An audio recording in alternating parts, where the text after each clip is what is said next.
Good evening, ladies and gentlemen. Welcome to another exciting episode of the Paul Brown Show. Returning, I have Miss Jamila Freelain. She's the founder of Encouraging Words Academic Consulting. How are you doing there, Ms. Freeland? I am good. I'm very good.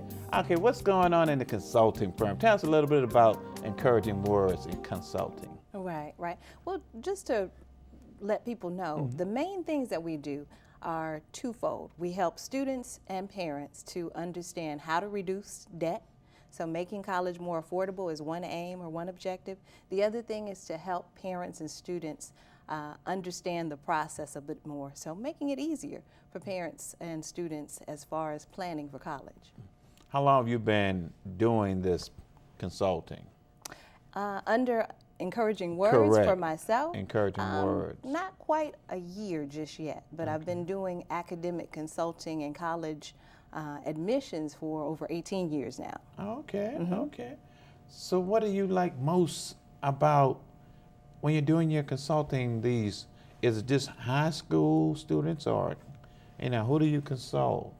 Good question. That's actually my primary focus is high school students, but I also work with adults. So high school students as well as adults that are returning to college are my primary focus. I do some work with middle school students because I think it's imperative for us to begin grooming children at a younger age for sure and preparing them for college. The earlier and the sooner you start grooming them, the more prepared they are when they are high school age and they've got those good habits in place. But yes, high school students and adults returning to college is who my primary focus is.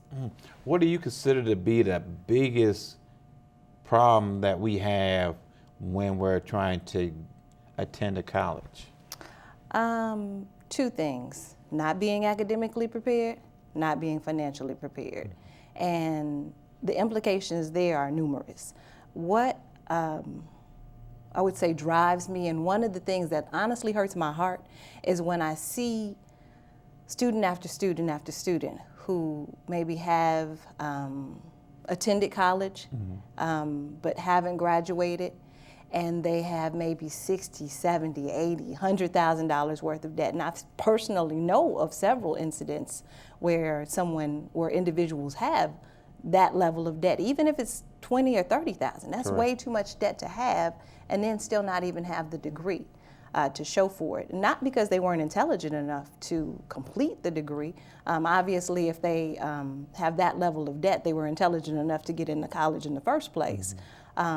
But what is problematic is, for whatever reason, they weren't able to stick it out. And a lot of times it's either because of those two things. It's because of their academics not being on point, or financially they weren't where they needed to be and weren't astute enough or didn't know about resources, what have you, to help them finish college. And so they have to pull out. When you have that much debt and then you don't have the degree to show for it, even if you have the degree, most of the jobs that a lot of students, I should say, are getting their bachelor's degrees in, don't pay enough to cover that level of debt. Right.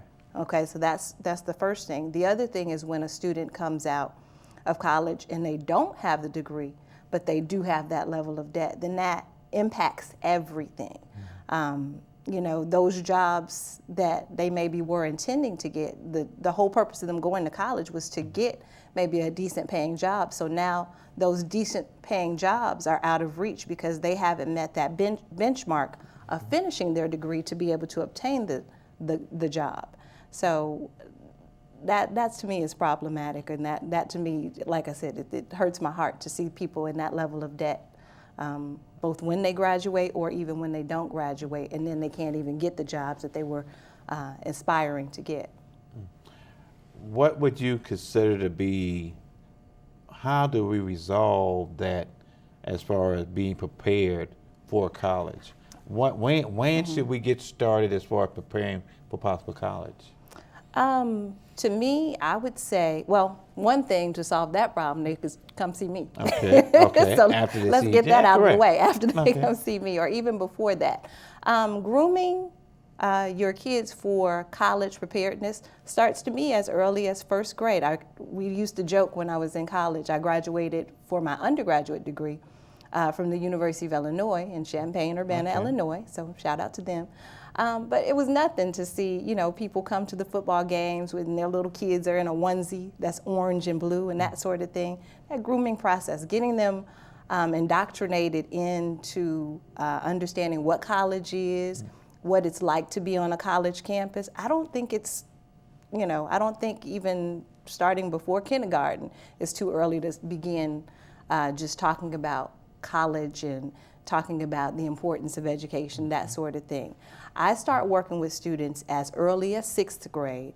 Like I said, my primary focus is high school and adults returning to college, but I start working with students and doing one-on-one consultations with them as early as 6th grade. And the reason I do that is, number one is, like I said, I don't think from the time that they're born, it's too early to start with speaking about college and making them, creating an awareness.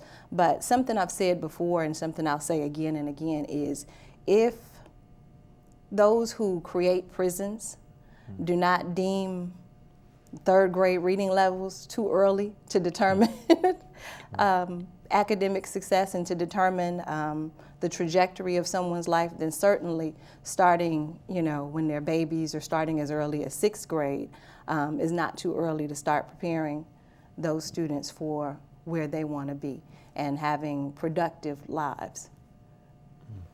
When you look at these students, when they come in and they come and talk to Jamila, what is the first thing you tell them? What I first tell them is really not telling them anything. I would spend the first time that I meet with them, and this is with every student that I meet with, listening. I really want to get an idea of what they have envisioned for themselves and where they're at.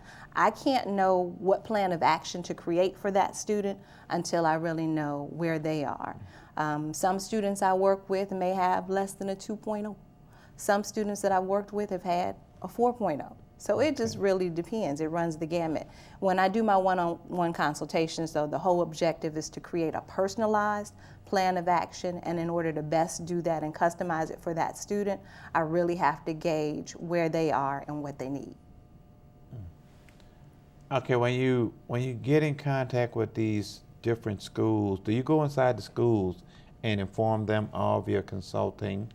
And if so, do they really, back you up into that, or do they send them to other counselors, or what do you feel the feedback as far as?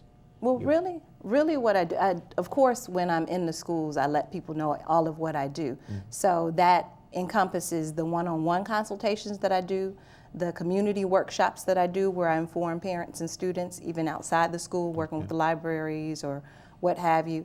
And then I also, at the schools, let people know about the college tours that we're hosting. So in the event that they attend maybe a high school that does not do college tours, that's a resource that they can rely upon, especially if their parents are unable to take them or what have you. Different people have different challenges. So those are the 3 things I make them aware of when I'm in the schools, is the one-on-one consultations if they, feel like they kind of need that hand holding and they need a little more guidance, personalized for themselves. The community workshops, so outside of the schools, I let them know about some more comprehensive workshops that I do in the community. And then, like I said, I also do let people know about the college tours that we go on, so that way that broadens their scope and gives them that experience of, touching, feeling, seeing for themselves what the college experience is all about. Okay, you have an exciting event that's coming up in October. Tell the audience a little bit about it, and what do you expect, what should they expect to get from this event? Well, Paul, first of all, I'm really excited about that event. I'm super excited. The reason I'm most excited is because this is the first event of its kind that has been planned by educational consultants here in the area. It'll be myself and 2 other educational consultants, and we're planning a teen college explosion, which will consist of some powerful workshops. We're providing lunch, we've got some entertainment, we're going to play some games, we've got a lot of great things. And then they're also going to be able to take a tour of the CPCC Harper campus. Okay. So we're excited about that, and we're really expecting a great turnout. Now, the cost for that event is $25 for the registration, and we're excited because that's such a low cost, especially when you consider the level of debt that someone would incur when they go to college and they end up, like I said, maybe $60,000, $70,000, $80,000 worth of debt. So for this event, you come, you spend that $25 for your registration price. You get 3 of the best college planning experts in the city. You're getting some lunch, you're getting some entertainment, and best of all, you're getting some knowledge and you're knowing about some resources that can make college much more affordable. So we're excited about that. Okay, what are the names of the other guests that you have coming up? Okay, well, of course, myself. Correct. And then we have Miss Bernice Feaster, who's actually featured in this month's Pride magazine. And then we also have Marlo Prelude, who is the founder of Career Bounds.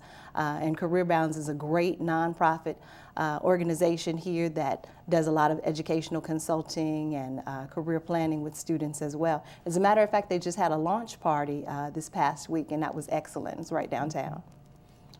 So where's the location of this event that you're going to have? Where? I didn't know what you said. Of the Teen College Explosion? It's actually going to be at the Harper campus of CPCC, and that's 315 Hebron. I'm not sure if I pronounce it right, if it's Hebron or Hebron, but Hebron, and it's 315.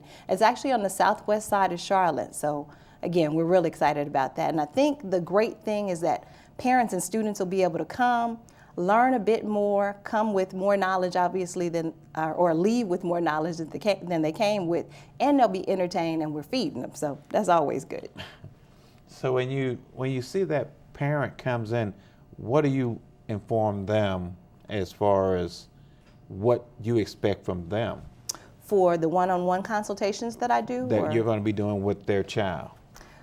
When I do the one-on-one consultations, what I do essentially is we do the assessment, and then I sit with the parent and the student to make sure that we're on target. When I put together a plan of action, I'll say that these are the things that we're going to work on.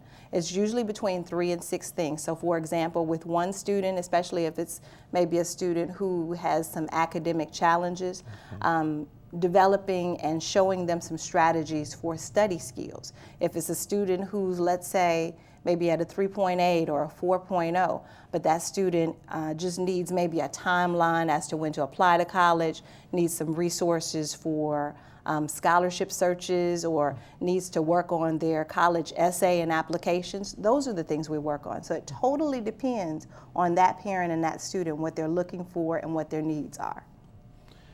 When you're looking for this financial aspect of it, why is it important to look for the grants instead of applying for these loans when you're starting off in college? Great question, and I may get flack for this, I'm not sure. Honestly, I'm not against student loans. What I'm against is people doing student loans irresponsibly. Let me break that down and unpack that. What I mean essentially is, first off,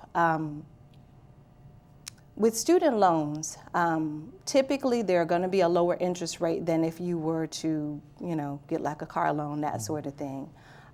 What I find though is that a lot of times if people aren't aware of the terms and conditions, they'll get loans, they take out more than they need, number one. Number two, people aren't knowledgeable about their student loans, particularly the differences between, say, a private lending institution that gives student loans versus a federal student loan. Private lending institutions a lot of times will charge more, or in terms of interest rates. Some of those might be credit-based, whereas federal student loans may just be more forgiving, that kind of thing. So